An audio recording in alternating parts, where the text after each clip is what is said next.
Hello and welcome to episode 7 of Bear Bears, the podcast where I talk about my body image issues, mental health, and the odd mention of my weight loss or gain. I'm Bear. Firstly, I apologise if you hear any jangling noises or otherwise in the background. We're looking after my friend's dog. They're flying off to Italy today, and this dog, Teddy, has a loud collar. Drinks very loudly. Well, actually, I say that's not as loud as Maya. Drinks loud enough. So yeah, she might come in and shake. She might want attention and she's too adorable to not give attention to. I also apologise for my voice. I have been ill for the last couple of days, annoyingly so on my birthday. And I'm just recovering. I think today is the day where I feel better than I did the day before. Yesterday was just awful. Anyway, so today I want to dive into my body image issues. I've talked briefly on this before about it, but I don't think I've gone into the kind of depth that I'm going to go into now. And it's not just about that. I'm going to talk about how I overcome parts of it and the way I deal with it. So, look, if you're looking for some philosophical, whatever that word is, philosophical insights, then forget it. It's the wrong place. I'm going to be raw, and I'm going to try and add some humour because I find humour works for me, and I think if you can't laugh at yourself, then what can you laugh at? So body image. I'm a very hairy person, and I don't like it. And when I say I'm very hairy, I mean like Bigfoot is my cousin. It's my ancestors were probably all woolly mammoths, and I got the gene. And for the longest time, I hated it, and I mean I seriously detested it. I blossomed early, and at swimming clubs at school, I was the only boy with pubic hair. And that was by the age of 11. Other boys made fun of me, and it didn't matter that the teacher told them that this meant I was more mature than them. That didn't make any difference. And I wasn't more mature than them, but this is what the teacher told them to try and stop the bullying, the picking on me. And it didn't work. And it carried on. It carried on until those that were picking on me, until they started to grow hair, because then it's fine once they've got it. But by the time I was 12, I'd say I was shaving 3 or 4 times a week, and then daily by the time I was 13. As of Saturday just gone, I am now 51, and my 5 o'clock shadow looks like a 2-day growth. Growing up, I remember secretly shaving my chest hair so that people wouldn't see it. And firstly, it's bullshit that it grows back darker if you shave it. It's not. It's a complete lie. But what's not a lie is how itchy it gets and how you have to keep constantly on top of it. Once you shave it once, especially if you're as hairy as I am, once you shave it once, you practically have to do it daily. And this was fine to start with. But then I started to get hair on my back, and of course I couldn't shave that. I wanted to ask friends to do it, but I didn't trust any of them, not to take the piss and not to shave it properly. So I just gave up. And it wasn't until about 8 or 9 years ago. So what's that? Nearly 30 odd years of living with this. It wasn't until about 8 or 9 years ago that I started to embrace this. I started to see that my body hair is part of who I am. But reaching this level of acceptance, it was no walk in the park. And I still don't think I'm fully there. And I decided, and there's Teddy having a cry because she can see one of the cats outside. I did warn you in episode 1 that this wasn't going to be a professionally made podcast. I think I mentioned in episode 2 and in episode 4 when I interviewed Scott. So, look, get over it. So where was I? Who do I blame for why I have these issues around my body hair? And I sat and thought about this question. Who do I blame? I use this question as a way of trying to overcome my body image issues, because if I can blame somebody else, then it's their fault and I can try and get over it, if that makes sense. And to be honest, I blame the media. And it's not just the pictures of men with six packs that were in all the gay magazines, like Gay Times and Attitude and all that. Almost every single model was completely smooth. And those that weren't smooth just had this tiniest bit of hair, or what they like to call the treasure trail from the belly button down into the shorts. None of them had the kind of hair that I have. I'm going to have to pause for a second and see what she wants, because she's starting to get a bit annoying now. Hang on, I'll be right back. Okay, I'm back. I just still don't know what she wants, but a bit of attention seems to calm her down. So these models in all the gay magazines, in Gay Times and Attitude and things like that. There was one called Midland Zone. They all had people with these smooth chests, and it was awful, because without constant work, I was never ever going to be able to live up to them. And I thought I had to. No, I didn't have to, but I thought I had to, and there was no getting over that. To make it worse, TV wasn't any better. Take the TV show Friends. This was probably one of the most popular TV shows of its time. In fact, there are various TV critics that would refer to it as a cultural landmark. And to me, it's the discriminatory show that all my friends loved. I watched it from time to time and I laughed, because obviously that's what you're supposed to do. And every now and again, I still might quote from it. Yet, that show would still kick me in the teeth on occasion. And there's one particular episode where the three girls are doing a ritual to ward off bad boyfriends by burning items of their ex-boyfriends. And Monica pulls out this picture and says, "Look, here's a picture of Scotty Jarrett naked." And Rachel looks and says, "Hey, he's wearing a sweater." And Monica replies, "Nope." And after a pause, they all scream, "Ew!" And the picture gets thrown in the fire. Thanks for that. This was season 1, and it didn't get any better, especially with the introduction of Ugly Naked Guy. The show was the epitome of privilege. It was a horrible show, and I hope the writers and producers and directors, etc., actually feel ashamed to have been part of that culture. But here's the kicker. Once I started to embrace my body hair, I discovered that in the bear community, the gay, the LGBT bear community, I'm actually quite sought after.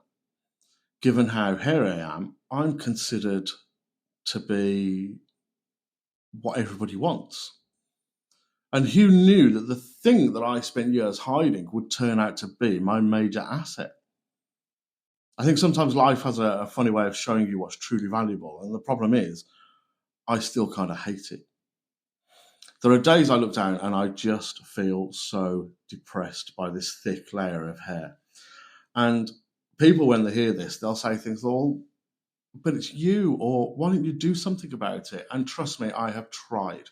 I've tried everything apart from laser. The only reason I didn't do laser is because of how much it would cost to do the areas I wanted done, because I wasn't looking to get rid of all the hair on my chest.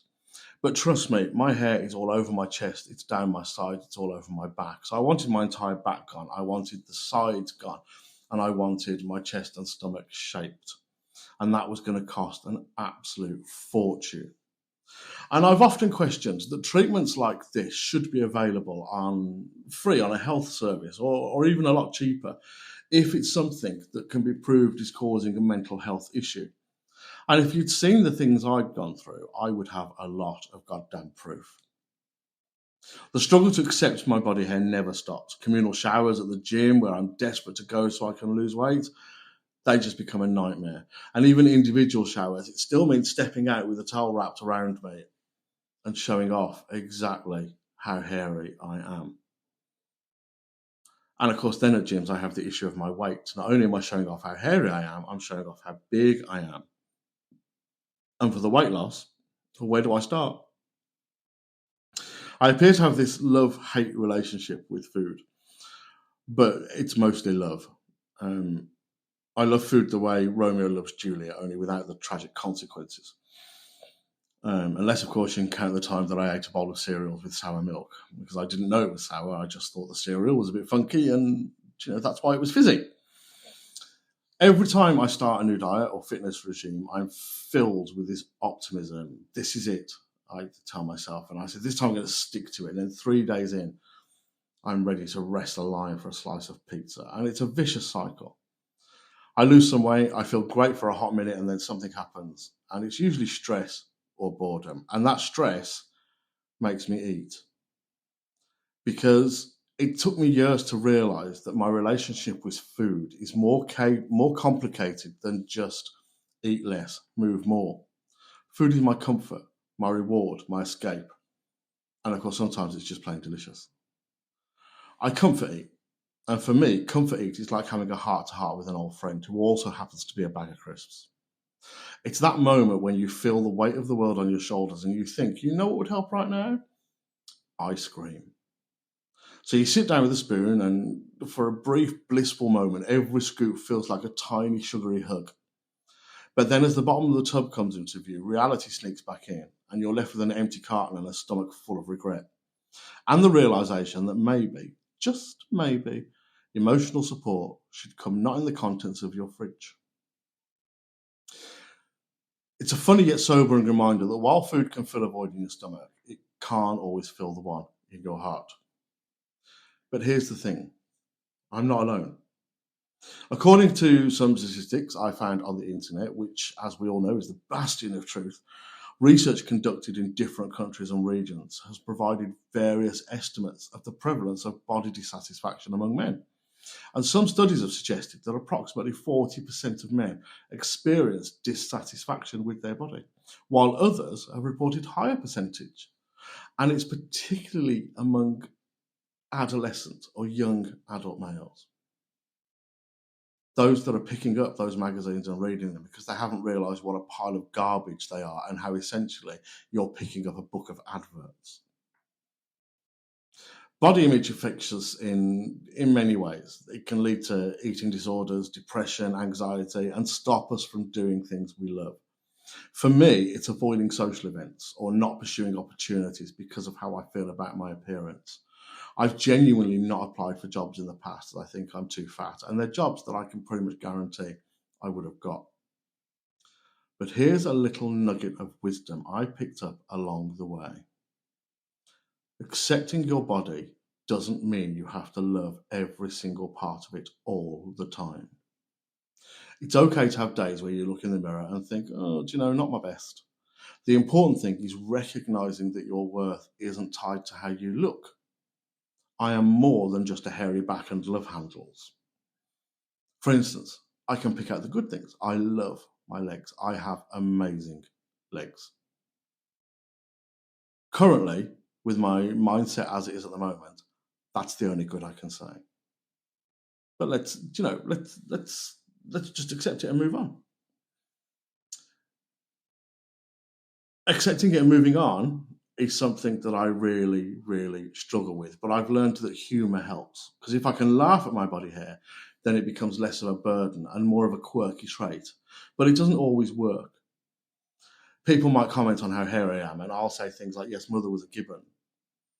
And instead, I'll wish I'll have said, yeah, but you should see me in the bear community. I am a god. And acceptance, it's not a destination, it's a journey. And it's that word, journey. There's no magical moment where you wake up and suddenly love every part of your body. It's about making peace with what you have and focusing on your body rather than what it looks like. The first time going to a new gym is always terrifying. I feel like everyone is staring at me and no one wants me there. The other clientele don't want to see me working out. I'm putting them off. And the owners aren't going to be happy that I'm destroying the image of their establishment. But it turns out it's exactly the opposite. The owners want me there because in a few months, when I've lost a couple of pounds, they can turn around and say, he did that by coming here. It also turns out that absolutely no one cares. People are too busy living their own lives to worry about my back hair or my fat belly. And getting that into my head at a gym is liberating. It's a small step, but it's a step towards accepting myself. The other thing that's helped me is surrounding myself with positive influences. Now, social media can be a double-edged sword, and on one hand, it's filled with images of the perfect bodies that can make you feel terrible about yourself. On the other hand, there are so many body positive accounts out there that celebrate shapes and sizes. There's a lady on TikTok, and I've forgotten her name, but if I remember it, I will put it in the show notes. She's a large lady. She is so much fun. She has no problem challenging body image issues, and I just absolutely adore her. I wish I could be as accepting as my body as she is of hers. But following these accounts has been a game changer because it's a daily reminder that beauty isn't a one-size-fits-all. And let's not forget the power of a good support system. Friends and loved ones who love you for who you are, hairy back and all, are priceless. They're the ones who will remind you that you're awesome on days when you feel anything but. And let's talk about the importance of self-care. And I don't just mean bubble baths and face masks. I'm talking about taking care of your mental health. For me, that's setting boundaries, saying no when I need to, and making time for things that make me happy. And sometimes self-care is as simple as sitting down with a good book and a cup of tea. Therapy has been a big part of my journey. Talking to a professional about my struggles has given me the tools to cope and a new perspective on my body image. It's not always easy, but it's been incredibly helpful. And if you're struggling, don't be afraid to reach out for help. I promise you, if you find the right person, it can help. And that doesn't mean the first person you're going to find is the right one. For me, I was lucky, and it was. Find someone else if the person you're talking to isn't working. There's no shame in asking for help, and there's no shame in going for therapy. You'll go and see a doctor if you've got a physical pain. So if you've got a mental pain, go and seek help, because it really is good to talk. Before I finish, I want to leave you with this. Be kind to yourself. Celebrate the little victories. Whether it's choosing a healthier snack or going for a walk, or simply looking in the mirror and saying, I'm okay. Because you are. And if anyone tries to tell you otherwise, just remember there are approximately 8.1 billion people on this earth who do not give a shit. Concentrate on those that do. This journey is yours. Embrace all the quirks, the struggles, the triumphs. Celebrate your body for what it is, a unique, wonderful vessel that carries you through life. You don't have to fit in anyone's mold. You are perfect as you are. So thank you for joining me on this episode of Bare Bears. In the next episode, I hope to expand on the support networks and chat with one of mine. So until then,